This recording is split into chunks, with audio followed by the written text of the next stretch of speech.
Greetings, fellow Earthlings and viewers across the World Wide Web. This is Tune 215, and we're back at it with another Philadelphia walking tour. This is the first walking tour I've done in Philadelphia since my trip to California. If you guys are new to the channel, I just came back from Los Angeles, California recently. I documented about 21 tours while I was in Cali. And yeah, this is the first one that I'm getting to when I'm back in my hometown of Philadelphia. I'm a lifelong resident, born and raised in Philadelphia, PA. I'm 33 years young. Over the last 3.5, almost 4 years, I've documented over 400 plus tours covering all different neighborhoods in Philadelphia, PA, the 100 plus neighborhoods in all different sections of the city. Today, we are in West Philadelphia. We're going to be discussing one of Philadelphia's darkest days. This is considered one of the saddest tragedies in Philadelphia, PA's history. We're going to be talking about the bombing of the MOVE movement. This is the story about when the law enforcement dropped a bomb on a block in Philadelphia, PA, specifically a row home in Philadelphia, PA. It was at 6221 Osage Avenue. We're a few blocks away, so we're going to talk about it briefly.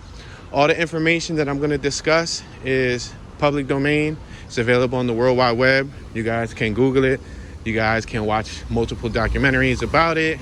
I'm just going to compile a bunch of information mentally, some thoughts that I have in my head, some knowledge that I've gathered, and I'm going to try to show you the neighborhood and tell it to you while we're walking.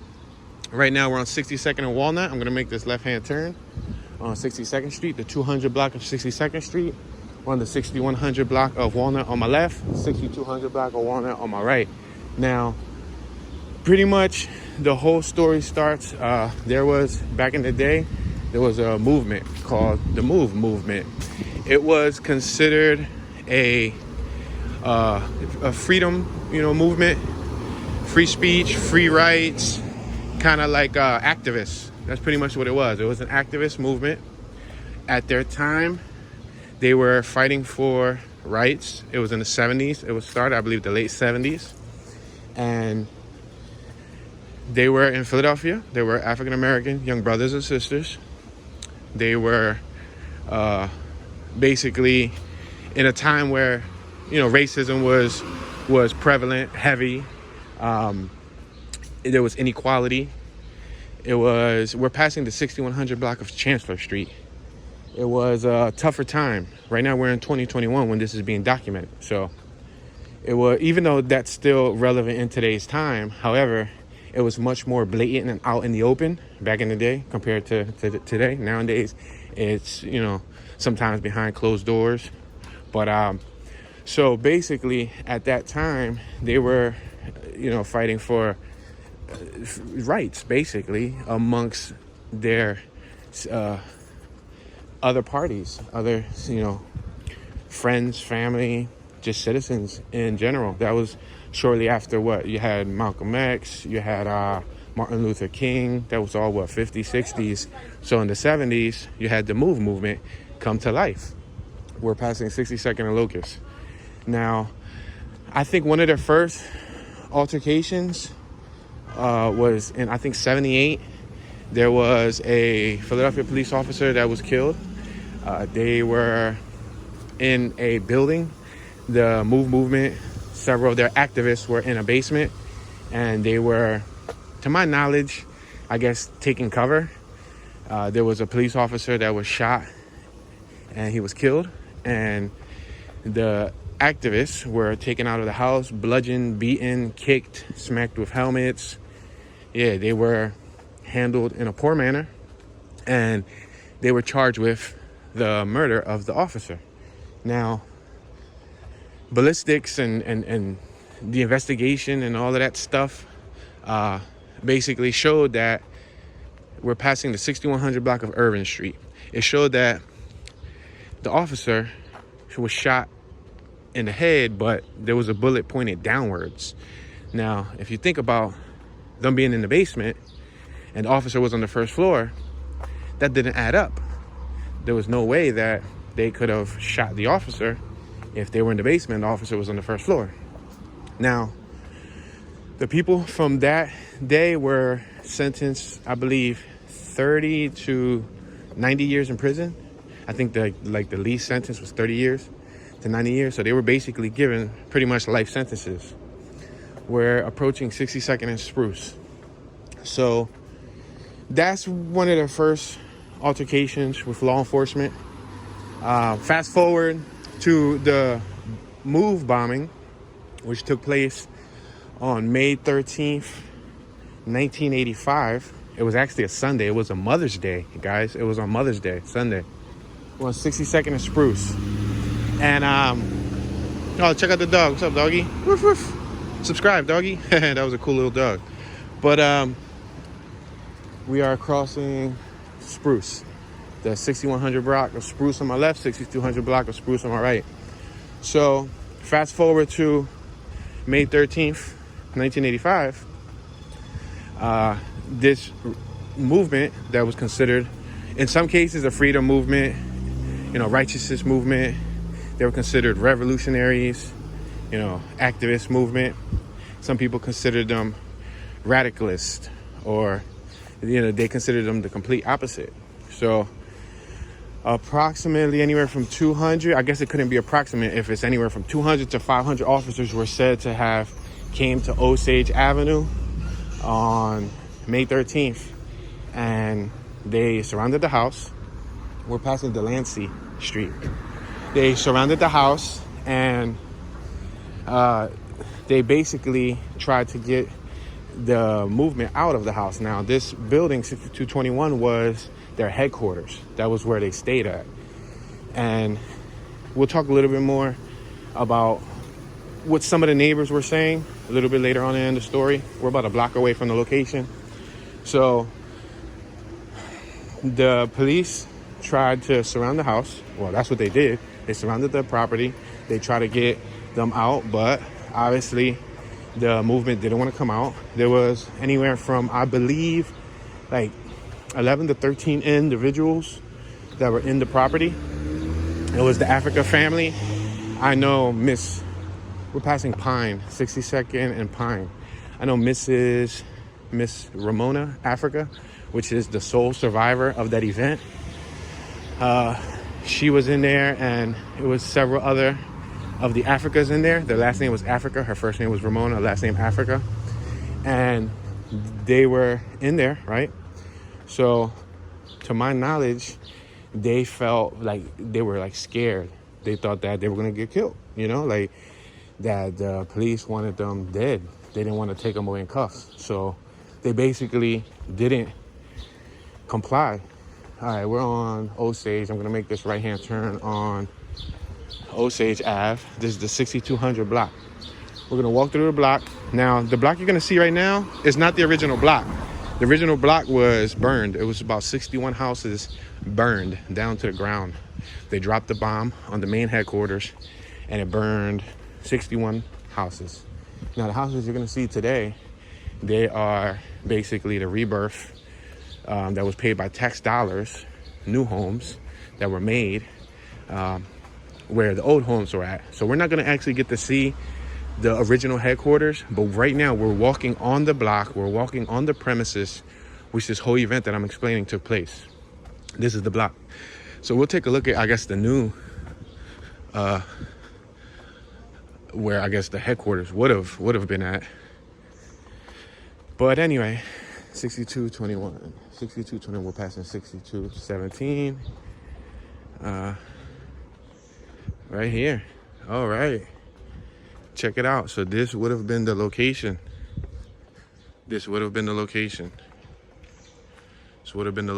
where the headquarters was at. If you look at like footage and documentation, it looked like they had like a special top fort, like a top deck built on top of the roof as in their headquarters. But this was at one point, from what I understand, a tight-knit, close community, family-friendly block. Everyone knew each other. Everyone respected each other. And everyone ended up losing their home. 2 blocks straight. So let's continue the story. So they wanted them out of the house.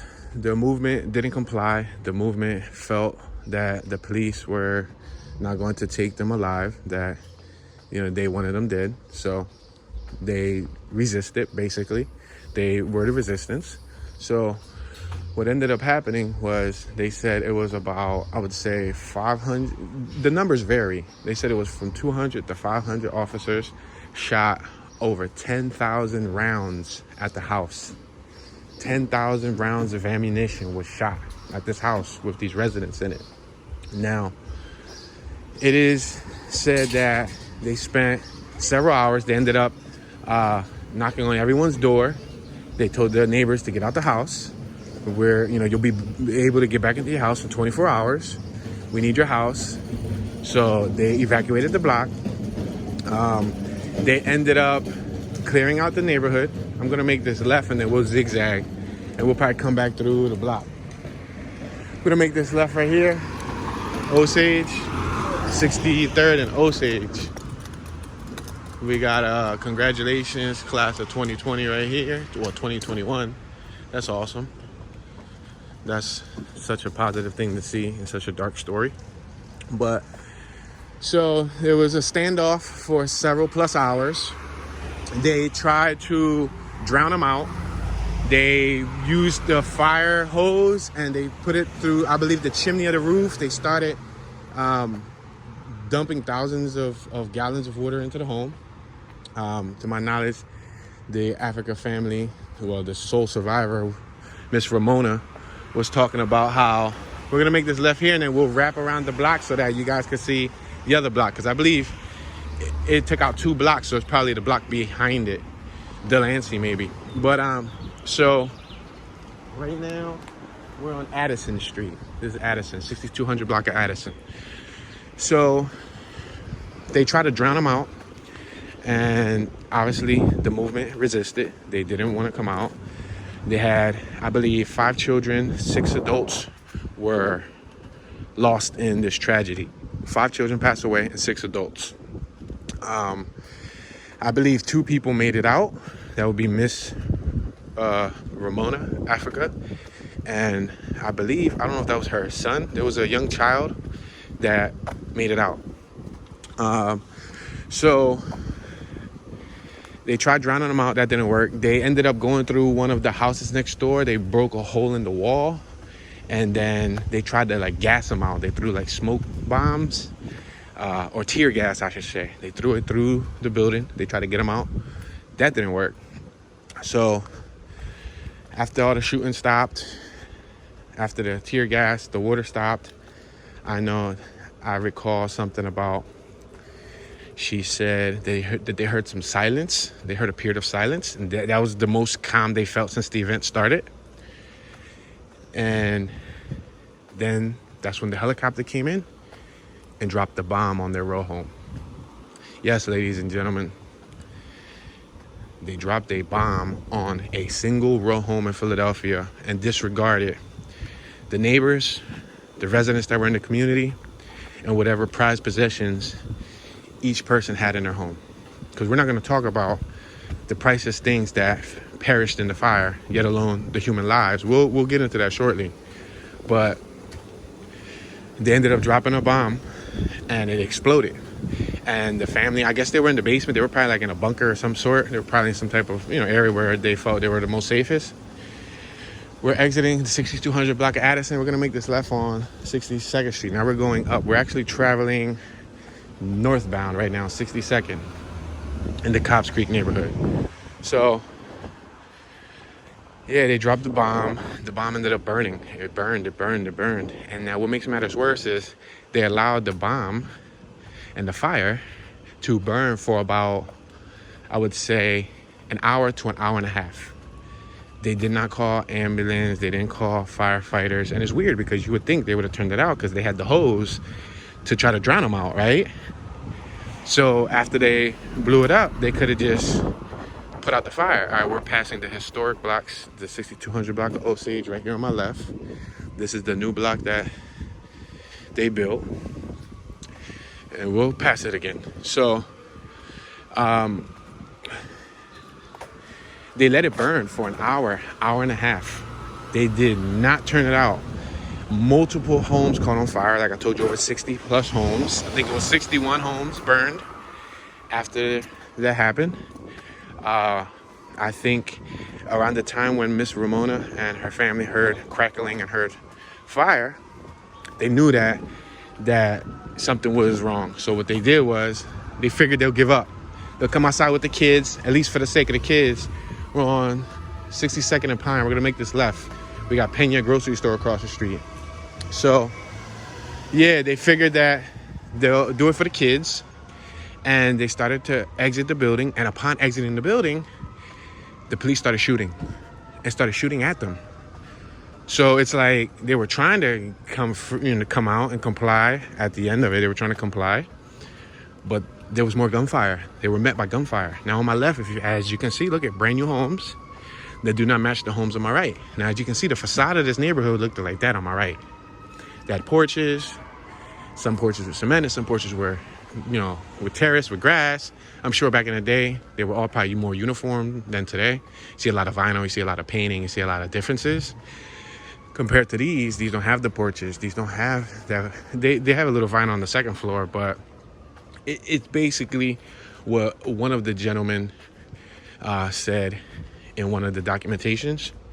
They look more or less like project homes rather than the original, beautiful homes that were here back in the day. Now, these are nice homes, but they also, not only were they built in a rapid manner, they were saying that the foundations, there was soft spots, sinkholes, there was leaks in the roof, there was a lot of foundation problems when they built these homes on tax dollars from the bomb that they dropped on the row home in Philadelphia that leveled out 2 blocks, So they ended up, to my knowledge, I believe, like I said, Miss Ramona, she escaped, and the young child escaped. She had severe burns on her arms. The young child, I believe he made it out, and immediately he was taken into a paddy wagon, which is a police unit. That's what they're called, paddy wagons, the big vans, the police vans. They ended up taking him to a paddy wagon, and she never saw him again after that. Out of this whole event, no city official, no police officer, nobody of authority who orchestrated, planned, or executed that event that day was charged with any crime or any wrongdoing. The only single person, sole entity that was charged for that event was Miss Ramona Africa. She was sentenced to, I believe, anywhere from 14 to 7 years. She ended up doing her full 7-year sentence. She did 7 years. She lost a good deal of her family, 5 children, 6 adults went down. And she ended up being scarred for life for the event. So, that's something that she has to live with. To my knowledge, she has never visited this block since that happened. She has never visited it. She never wanted to come back. Now we're back on Osage. We're on the opposite side. Now we're traveling eastbound. Behind me is westbound. On my right is southbound. On my left is northbound. This is the block, guys, where they said 200 or so police were firing at that house. They dropped the bomb right here on my left-hand side, guys. Right there. Can you imagine a helicopter pulling up right there and dropping a bomb? Now, I don't know if it was C4 or if it was a pipe bomb or if it was dynamite. But even those alleys, let's go through the back, because to my knowledge, one of the documentations that I saw, I believe the little boy escaped via alleyway. Yeah, I believe the little boy escaped via alleyway. And the most interesting thing about this is that, remember I said earlier on, I said in 1978, there was an officer killed, and the movement already had an altercation with the authorities. Well, there was an officer from that 1978 incident on premises here in 1985 while this was all happening. And they let it burn. They let it burn. And, In one of the documentations, a gentleman says, if this was a Caucasian community, they would have snuffed out the fire immediately. But since it was a primarily African-American and or what some people like to say a Black American community, they allowed it to burn. And they pretty much let everybody's belongings perish in the fire, because you can imagine all those people that lost their home ended up being homeless for, I don't know if it was weeks to months. I don't know if it was years. I'm born in 88, so this happened in 85. This happened way before my era. However, you know, think of photos, think of VHS tapes, think of you know, keepsakes, jewelries, think of diaries, think of, you know, materials. I know they're only materialistic items, but you know, they were from the 70s and the 80s. Those people probably had things in their homes that were from the 50s, the 40s, the 60s, from their grandparents, from their family, you know, that was passed down. We're now coming out of the alley. I'm going to cross back on that side and we're going to walk right back down, because we're going to focus on this little area here while we're talking. Because these are the same alleys that police were in. These are this, like, I get like my hair standing up right now when I wrap my thoughts around what happened on this block. How they let it go down. How they let it get that far. You know? They said that Rizzo, I believe Frank Rizzo was the one that was mayor at the time, that he was the one that allowed it. And it's very interesting that on that house, it has the Black Lives Matter little canopy, not a canopy, a canvas painted. That's the property. Very powerful. Very powerful. Yeah, this is very powerful, guys. This was it. Sad. It's a shame. And not only did they lose valuable possessions, their home, their clothes, their sanity, their peace, their safety. There was a lot of animals too in the properties. Could you imagine how many cats, dogs, if people had hamsters, if just whatever, if people had birds, you know, people have parrots and, you know, different types of animals. Could you imagine the types of animals that didn't make it out? Because I know Miss Ramona, she was just saying that when she heard the crackling, she knew that they had to get the kids out and they had to get their animals out. So they probably had dogs, you know what I mean? They probably had dogs. A lot of the people that lived in these homes that burned down on my left and on my right of me ended up moving. A lot of them never came back. And I don't blame them. It's a horrific time in Philadelphia history that many people do not know exists. You would drive by this block and you would not know. You can't buy happiness, but you can marry a musician, and that's kind of the same thing. That's a good one. He or she must play music. But yeah, and to my knowledge, ladies and gentlemen, after these were built, I think shortly after, they were abandoned. Yeah, I recall seeing footage of them boarded up. A lot of these homes were boarded up. So we just walked by one. When we walked through the alley, they were working on the upstairs.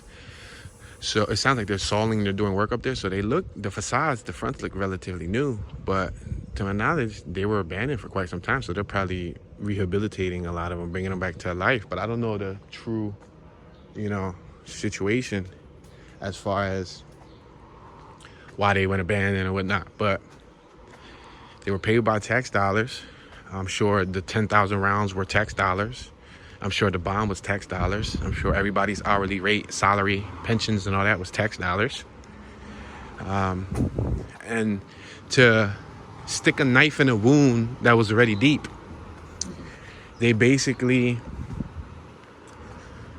found out recently, as of I think 2, maybe 3 years ago, they found out that the University of Pennsylvania, UPenn, ended up having human remains from the bombing of the children. I guess, remember I said there was 5 children that was left in the bombing or inside the home? There was human remains used for Ivy League students to, I guess, examine throughout the last 30 plus years, guys. They were using their bodies as an experiment. You understand? We're gonna cross here on 63rd. I believe there's an information placard across the street. We're gonna read it. But they were using the remains, and some of the remaining Africa family just found out about that. Now, Miss Ramona was the remaining person from that bombing that was still left alive. But I believe there's other MOVE members that just weren't in that premises that day that are still alive. And they were furious about the children's remains being used, you know, and not being, the family wasn't even told about it. Look at the MOVE bombing on May 13th, 1985 at 6221 Osage Avenue. An armed conflict occurred between the Philadelphia Police Department and MOVE members. A PA State Police helicopter dropped a bomb on MOVE's house. An uncontrolled fire killed 11 MOVE members, including 5 children, and destroyed 61 homes. Pennsylvania Historical and Museum Commission of 2017. And this is the block, guys. So could you imagine, you know, hundreds of family members, hundreds of residents standing out here where we're standing, watching their homes burn? This is next to Cobb's Creek Park. It's a huge, large area of greenery and grass. I know a lot of people watch my tours and say, Toon, where's all of the greenery? Where's all of the trees? Well, there you go. Who knew next to a place that could be so beautiful could have such a dark past? Now, it's a shame, you know? It's a shame to think about it. Some people are gonna say that they deserved it. Some people are gonna say that it wasn't right. Now, I know through documentation that I've watched, because I've watched several documentations just to get different point of views and perspectives, there was neighbors and residents in some of the documentaries that were saying that the movement was kind of radical in a sense where, for example, on one event, there was a big tub, a trash can full of raw, bloody meat in front of the house, rotting with flies around it, with a strong stench. That if anybody were to tell the head of household, the man, anything, that he would flip. In some cases, the neighbors in some events, they said that they felt unsafe. I remember on one of the incidents, they said that, I don't know if this is fact or if this is fiction. I don't know if this is a fabricated story that was developed, you know. But these neighbors that are telling these stories that I'm telling you were of African American descent also. So it's not like it was Caucasian neighbors or Spanish neighbors or Chinese neighbors or just Asian, any other neighbor, any other race making up these stories. It was, to my knowledge, African American residents that were from the community that were stating their opinions, that they wanted this movement addressed, that they wanted them taken care of, you know, that it had to come to an end, that on one case, the female residents from the neighborhood, the older residents, they will put bread in a dumpster or in a big trash bin in the back because their children, the MOVE children, I don't know how factual this is, would go out to the yard and eat from the trash, dirty dumpsters. So they one day took that old dirty trash can, they put a clean trash can, and they put bread. I don't know if they put loaves of bread, I don't know what they put, but they put bread in the dumpster. So when the kids go out next time to eat, they actually got a chance to eat clean food. And supposedly, members from the house were infuriated because the neighbors did that. So I don't know the true gist of the story. I'm only going by the information that is available on the World Wide Web. There's dozens and dozens of documentaries that you guys can watch. You guys can see a variety of stories of different points of views. I just know that it's something that I've watched, you know, segments about it many years before. It always intrigued me to like learn about, they actually did something like that in my hometown. It was always something that caught my eye. I know multiple times viewers have asked me to cover the Osage Avenue bombing. And I've always told you guys that I was going to get to it. I was just trying to wait to the right time of the year. It's kind of tough. You know, it could never be the right time to talk about a wrong time or a bad time. But it's something that is true and it's in our history. If you're moving to Philadelphia for the first time, you never knew this, now you know. If you're from Philly and you never knew this, now you know. If you're from Philly and you knew this, we just opened up a scar, you know, a tough time, you know, and I'm sure this is hard for the residents that used to live here.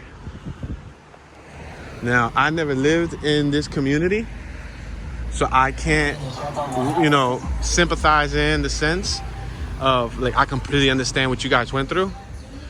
However, it's mind-blowing. It's mind-boggling.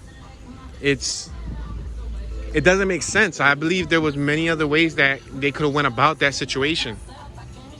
There's so many other ways that they could have went about that situation. It sounded like a vendetta. You know, it sounded rough. It sounded tough. Now, Miss Ramona Africa, the one who, she's the sole survivor. She was a lifelong resident of Philadelphia also. She even went to Temple University. She was studying at Temple University College. We're going to make this left-hand turn on 6200 block of Cedar Avenue. Not only did she go to college, but she was going to be studying for law. Yeah, she was going to get into law. However, she ended up meeting a Mr. John Africa, which I believe was one of the founders of the movement. And she loved the idea. She loved their cause. She loved the thought of them, you know, fighting for a righteous cause. So she ended up dedicating her time and energy to that movement. Now, who knew when she, you know, participated in that? I'm sure she didn't know. I'm sure she couldn't fathom what was going to happen. But I think she started participating, what, late 70s, early 80s? I don't know. Only she knows the true details. But in 85, in May, I was actually born in May. This happened several days before I was born. I just wasn't born until a few years later. But, wow. Lives that can't be replaced. Materials that can't be brought back. Trust that can't be built again. You know, you end up losing trust. I'm sure that the residents from this neighborhood, you know, didn't trust community officials for a short period of time. The generation that lives here now, I'm sure there's probably a couple OG residents, original residents from the neighborhood that probably in some of these houses that still can say, yeah, I was out here that day and I saw the fire, and you know what I mean? But the smokestacks burned from miles away. Like, could you imagine 2 city blocks? Or in this case, a block and a half, because as you can see, the second block, it was a half a block that was burned. But could you imagine seeing a whole block on fire? Could you imagine being one of those residents and seeing your house on fire? It's incredible. It's an appalling story. Sickening story. But like I said, you got to keep in mind that it was around a time that racism was heavy. Prejudice was heavy. It's still around today, but in that time it was more accepted than it is now. Right now, due to media and due to technology, it's kind of like shunned, you know, depending on what part of the country you live in, because some other parts of the United States might accept it more than others. But I know if you're in an urban environment like where we're at now, people don't accept it. They frown on it. And with all the technology and media today, no way that you'll get away with that today. And I know Miss Ramona, she was saying in one of the documentations that she was happy to see that today people are now fighting for their rights, and they're, you know, they're taking action. Yeah, they're taking action. You know, you got a lot of movements right now that are fighting for the bigger cause. The bigger cause that not everybody would understand. There's a lot of people that don't get a chance to walk in the shoes of a minority, yet alone an African American person. But like I was telling a young brother the other day, who right now he's living in He's living in Africa. He moved from LA to Africa. I can't think of where he moved to. He moved to some small village, but he still lives in LA, and he's a YouTuber. And he moved to not Zimbabwe. No, he moved to some small. I can't think of the city right this second. I'll probably end up pressing cut later and then thinking about it. But anyway, he moved to Africa. Like, he really moved there. And one of his reasonings was not only was it expensive in LA and et cetera, there was, high prices of gas, taxes, this, that, and the third, but it was for the safety of him being a minority. In his case, he's an African American. And he talked about how they're targeted and they're profiled and they are gunned down. They are basically, I think his words were, I can't really think of his words in specifically. It's something about like the pink man is hunting the black man or something of that nature. And now my lifelong friend who just passed away recently in 2018, what happened? I do walking tours. I do music videos and all that. I'm a director, cinematographer, and editor, so I shoot music videos, but I got a travel channel. So I got crazy bike videos from like 9-10 years ago with all the whole fully bike life culture on my channel, like historic classics. I got footage with Prince. I got footage with Rel back when Rel was alive. I got some crazy footage, but right now I'm documenting the Osage bombing, the joint that happened around the corner. Yeah, so I'm talking about it. I'm discussing it. You got a YouTube? You want to take my joint down? Tune 215. Like, yeah, Toon. Tune, like cartoon. Oh, okay. Tune 215, and then my channel come up.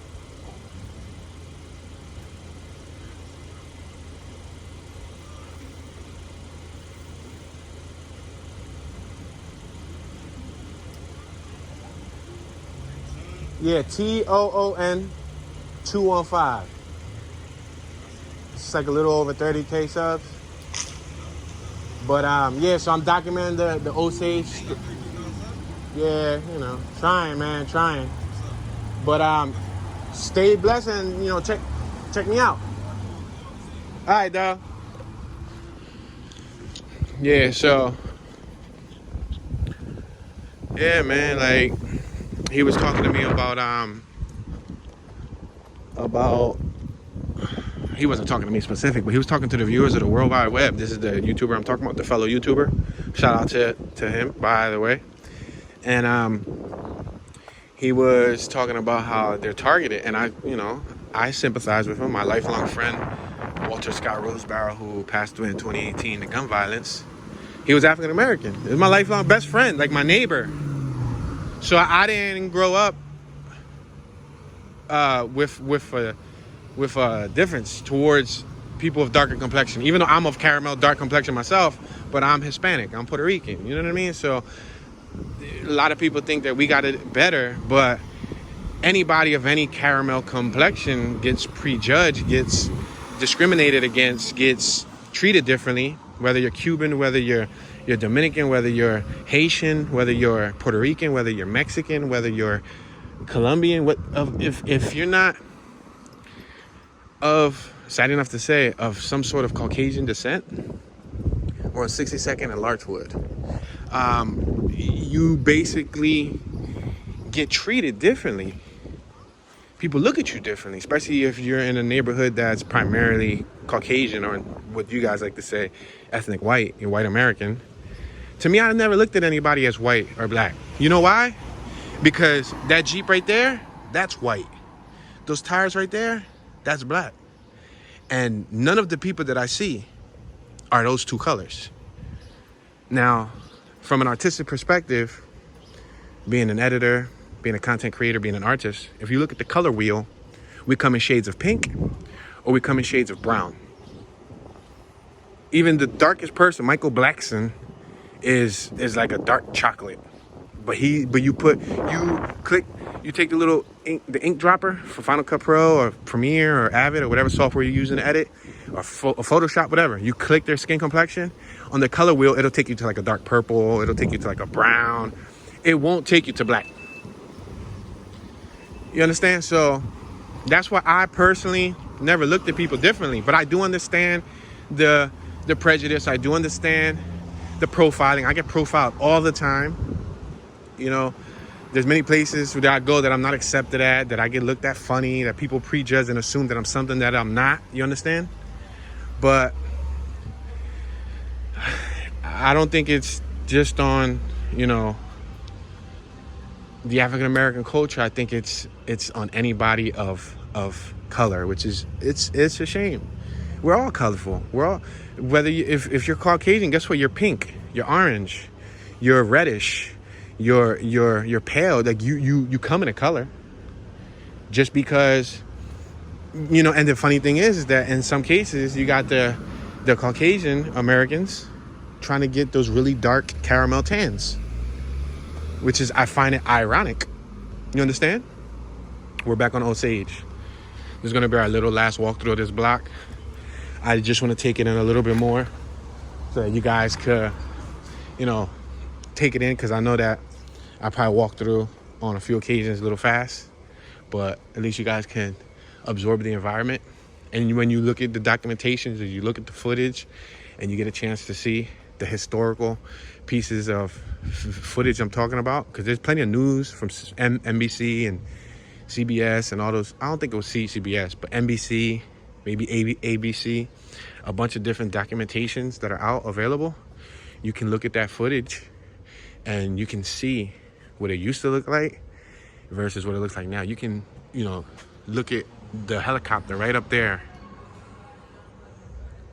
and you see it now, what it looks like. It's amazing. It's amazing. It's heartbreaking, y'all. You know, and not many people know about it. Not many people my age, you know, y'all know I'm 33 years young, but the younger generation, the 20s, the teens, and the children, this will be a forgotten memory. And it's something that's not put in the history books. You know, I don't know if it's in the history books. I doubt it'll be in the history books.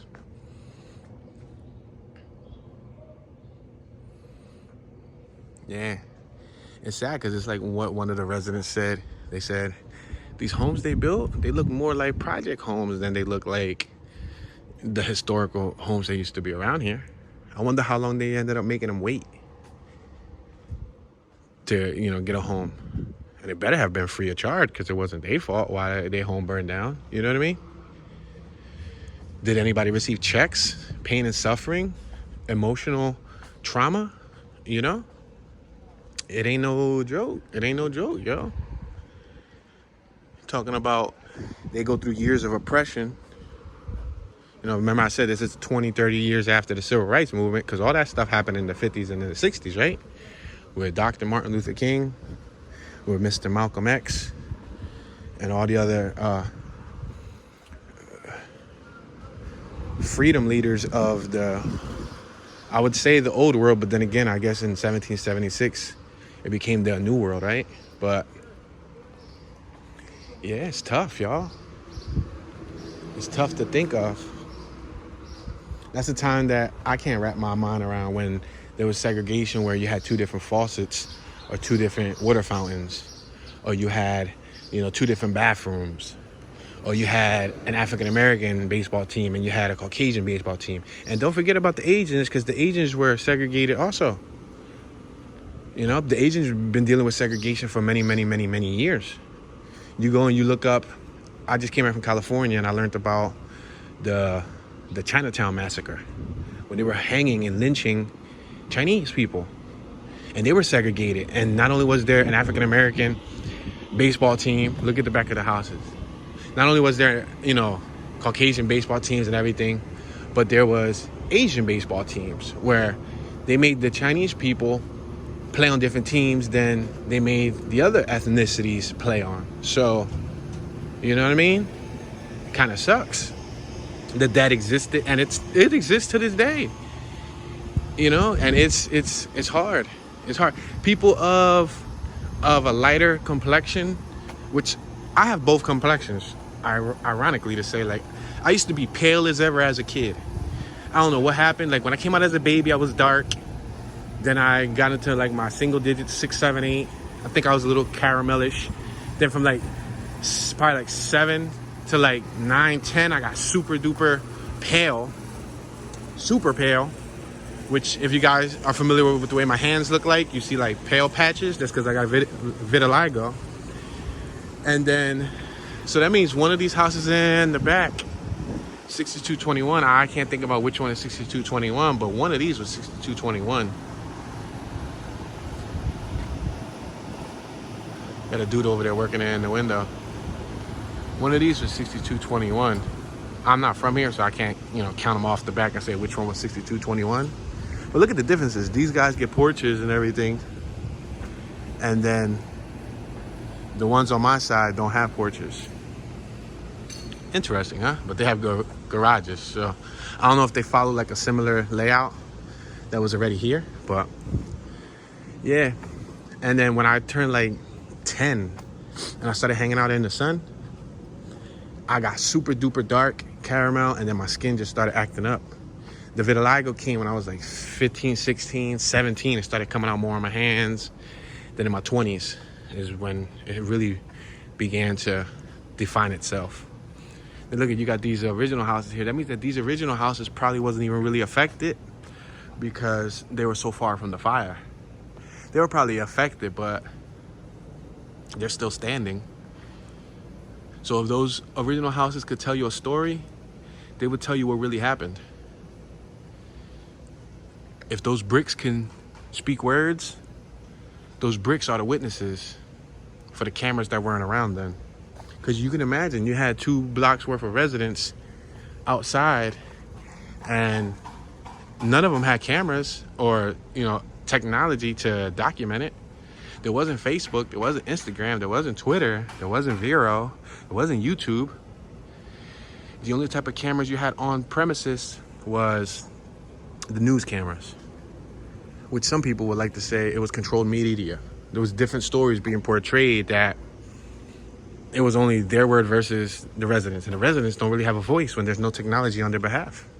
Right now, in today's time, technology gives us a voice. Right now, you guys wouldn't be able to hear this story if it wasn't for technology. You're hearing it from my point of view, from my eyes.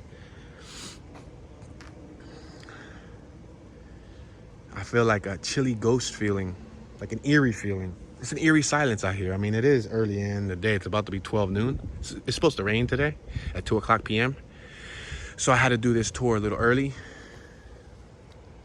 But it's kind of a good thing to do this tour when there's not many residents out, because it gives me a good chance to actually scope the block and without being prejudged myself. Because a lot of people see me with the camera and then they think that I'm up to no good. But no, I'm just trying to document a little bit of history here. How can you fit 200 police officers on this block? How can you fire 10,000 rounds at a single house? How can you drop a bomb on a house? Like, what type of emotions, what type of thinking, what type of train of thought has to be going through your mind? And you're a person of power or in leadership? That's disregard for life.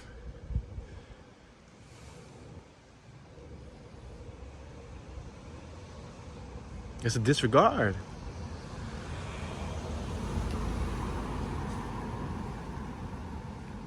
Hello, Miss Leola. That vehicle that just drove by, the Buick, which is pulling up right across the street from 6221, she slowed down. I don't know if she's gonna get out. She looked like an older resident, like she could have been here from back in the day. She slowed down. She had porcelain white hair, 2 braids. She looked like a triple OG. Yeah, one of the news segments, I don't know what type of narration or narrative they were trying to paint, but there was like that the movement is barbaric and they go back to their wild ways. They let their dreads grow, because a lot of the members from the movement let their locks grow, which is dreadlocks, and they say, oh, because they disregard combs, they don't brush their children's hair. Like, to me, hearing it in 2021, it sounded absurd. It sounded absurd. But then again, a lot of the things done in that era and in that time did sound absurd. Like, you had to be listening to it from a closed mind. You understand? You had to be listening to it from a foggy window, from a small point of view.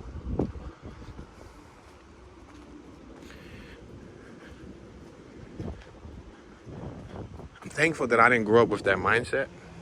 Like I said, there's going to be a lot of people that shuns on this video, that shuns on the movement in general. Like, I wasn't there, so I can't speak on behalf of the movement. I can't speak against the movement.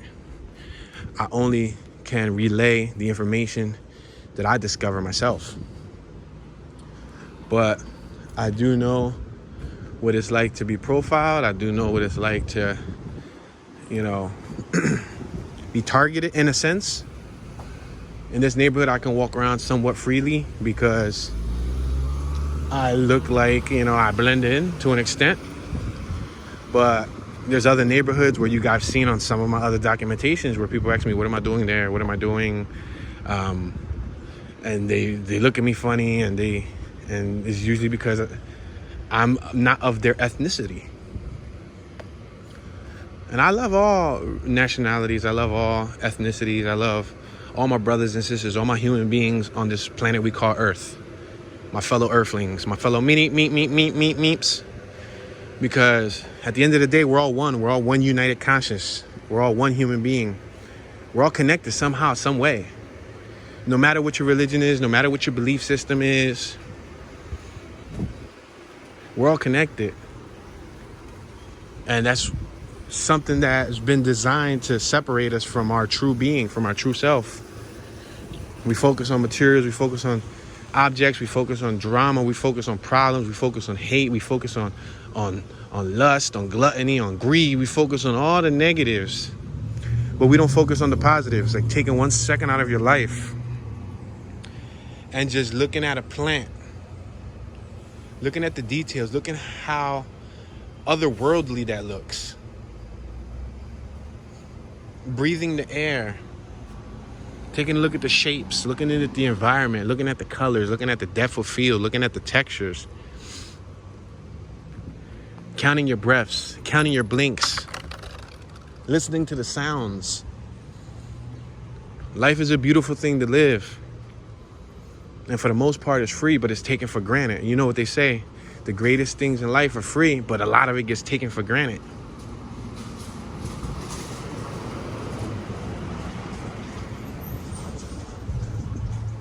I have a different belief system, and I tend to not convey my belief in my touring videos because I know I can stir up some feathers, and I try not to offend people. People can get offended very easily. But in this one, I dropped a couple gems because I am a human entity. I am a human soul that's embarking on a mission in this flesh called a body. I have empathy. I'm not perfect. I'm just a human being. I try to work on becoming better than I was yesterday. That's a Mustang? Oh my sweet baby Jesus. That's by far the ugliest Mustang I've seen in my entire life. Why does it have a horse in the front? Is that a Mustang? Oh my gosh, that is a Mustang. That thing is ugly. What? That was a Mustang SUV? That thing was ugly. Let's make this right here. Let's walk up here. I'm sorry, guys. That completely caught me off guard. You see, that's just me being me. I thought it was just a badge slapped on to some futuristic spaceship. That thing was ugly. And I mean, I guess he really liked it because he financing it. He gonna be stuck for the next 5 to 15 years, whatever, however long he leasing it or financing it, unless he cashed out. That doesn't happen often. But let's just say that's not my particular cup of tea. I would prefer a 1980s vehicle rather than driving that thing. But anyway, that's because that's me and I'm you. I said I'm you, but you, and I'm me. But yeah, ladies and gentlemen, so that's just a little bit of the story. I'm sure there was a lot of key notes I missed, a lot of important details I could have forgotten to tell you guys. But you're more than welcome to go on Google, go on YouTube, type "move bombing of Philadelphia," and you'll see the information. You'll see plenty of documentaries from all different content creators, from news stations. Like I said, there's a lot of news articles. There's a lot of news footage. Like, there was a lot of cameras rolling. There's even photos. There's photos that's out there. So you can literally see a lot of pictures from back in the day of the tragedy. But you're more than welcome to do your own investigation. If you know more, if you were there, that'll be, really valuable information that you could provide in the comment section. If you have any knowledge, stories, memories, information pertaining to the subject matter, feel free to leave a comment in the comment section. Help me help you and the viewer of the World Wide Web learn more about this topic. Feel free to enlighten other viewers who watch from across the globe. I have viewers from all over the world that watch. You guys are more than welcome to add your 2 cents. 50 of us add our 2 cents. Hey, we got $1. Let's go to the dollar menu. Say no. I haven't been to the dollar menu in like 5, 6, 7, 8 years. Yo, but then again, the dollar menu ain't even $1 no more. The dollar menu is like more like a $2 menu, like $1.59 menu. Ain't nothing $1 no more, right?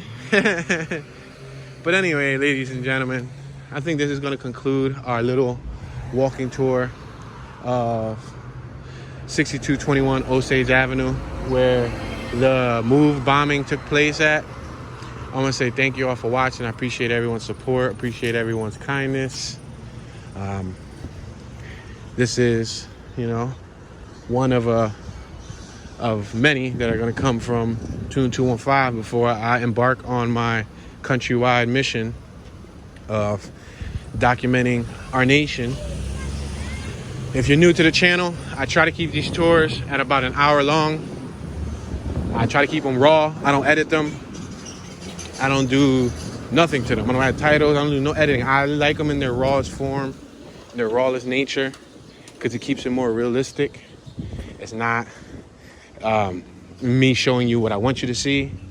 It's you seeing it how it is, And everyone, there's a saying that I always say, perception is in the eyes of the beholder. So everyone perceives something differently. So while some of my viewers may see what I'm walking through and may say, that's ugly, other viewers might say, that's beautiful. So it's all, they say beauty's in the eyes of the beholder, perception is in the eyes of the beholder. So we're all going to perceive situations quite differently, and it's all up to you to make your own judgment out of what happened. I always felt like I'm a human being. I'm not one to judge anyone, so I'm not going to, judge the situation, but I'm going to put the information out there and allow you guys, the viewers, to engage with each other, politic, discuss, and share what you think, because your thoughts are important. Hey, kitty. Meow, meow. Meow, meow. Meow, meow, meow. Subscribe, kitty. Subscribe. How you doing? How you doing? You all right? With your girl? Your girl? Can we interview you? Were you around during the move bombing? Huh? Do you have any knowledge you would like to share with the viewers of the World Wide Web? So friendly, kitty. Peace out, kitty. Cool little cat, right? That's one thing. We always got cats everywhere. Like my block, we got like 20 cats. Some blocks have more cats than another cats, or than other blocks. But my block, we got like 20 cats. We got cats for days. But I've always been friendly when it came to animals. So dogs, cats, I love them all. But yeah, guys. So I think that's gonna conclude our walking tour. This is the first one back in Philly. It won't be the last, but it's definitely the first one back. So thank you for watching. Hit that thumbs up button. If you can, remember, sharing is caring. Feel free to share it on a social network. Share it on Instagram, Facebook, Twitter. You can copy and paste the link. Text it to a friend or family member. You can write the URL on a napkin, knock on your neighbor's door, play knock knock zoom zoom, run, and let them find a napkin. Maybe or maybe not. They might visit the website and check it out on YouTube. But yeah, subscribe, turn on your notification bell. We got a 50,000 subscriber giveaway. I'm giving away a free e-scooter, a Go Tracks e-scooter, brand new in the box. When Tune 215 reaches 50,000 subscribers and Tune Be Chillin' reaches 1,000 subscribers. Thank you all for watching. This is your homeboy Tune, Mr. Tune 215, Tune Dollars. Y'all know, and I'm tuning out.